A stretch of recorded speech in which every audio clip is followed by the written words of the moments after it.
నమస్తే welcome to four sights TV. తెలంగాణలో రెండేళ్లకొకసారి జరిగే మేడారం జాతర ఫిబ్రవరి 21 నుండి 24 వరకు జరగనుంది.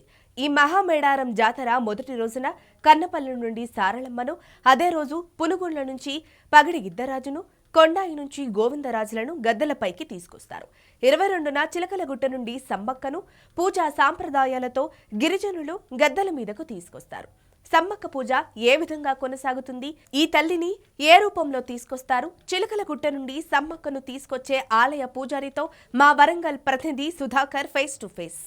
మేడారం మహాజాతరలో రెండవ ఘట్టం చిలకలగుట్ట నుంచి సమ్మక్క తల్లిని గద్దెలకు తీసుకురావడం.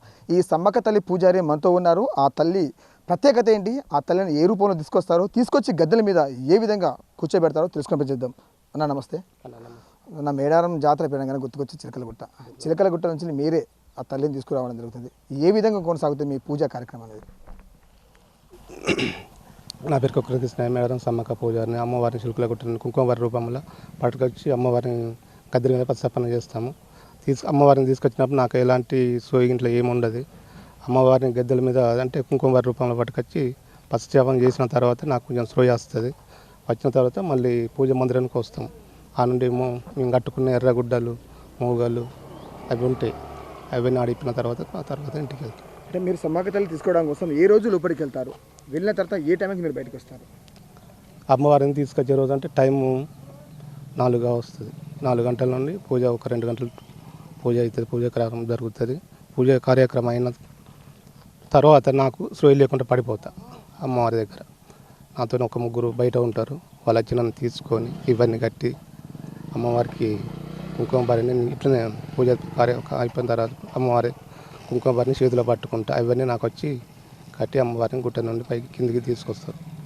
అమ్మవారిని తీసుకొచ్చేటప్పుడు మీతోటి ఆమె సాంప్రదాయాలు కాకుండా పోలీస్ ప్రొటెక్షన్ ఏ విధంగా ఇస్తుంది మీకు? అమ్మవారి చిలకలగుట్ట దిగినప్పుడు ఎస్పీ గారు కాల్పులు జరుపుతారు.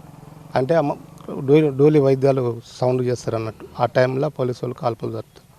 ఆ టైంలో మనకు తెలియదు, కానీ నేను తెచ్చే ముందు అట్లా తెలుసు అన్నట్టు.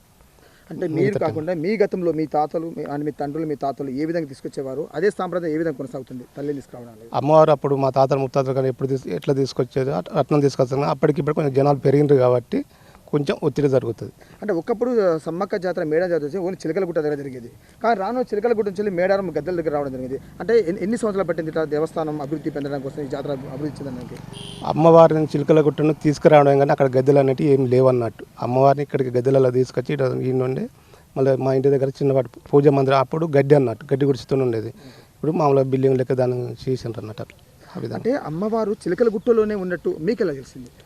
అప్పుడు మా పెద్దలు అప్పుడు చెప్పేది అన్నట్టు. అది మా సంప్రదాయం ప్రకారం ఇప్పటి కూడా ఒక 2 గురువులు ఉన్నారు అన్నట్టు. ఆ గురువుల ప్రకారంగా నాకు చెప్తే ఆ విధంగా నేను తీసుకొస్తాను అమ్మవారిని.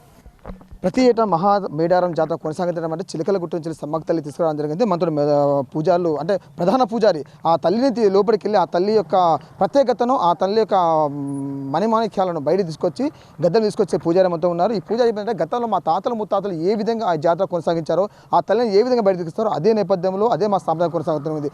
ఏదేమైనా మాత్రం ఈసారి మేడారం జాతర చూస్తుంటే మాత్రం ఖచ్చితంగా విజయవంతం ఉంది అనుకోవచ్చు. ఎందుకంటే మేడారం పూజారులు కానీ, ఇటు పోలీస్ శాఖ కానీ, ఇటు దేవాదాయ శాఖ కానీ అందరూ కలిసికట్టుగా ఈ జాతర విజయవంతానికి ముందుకెళ్తున్నారు. కెమెరామెన్ వాళ్ళతో Sudhakar, four sights TV, Medaram.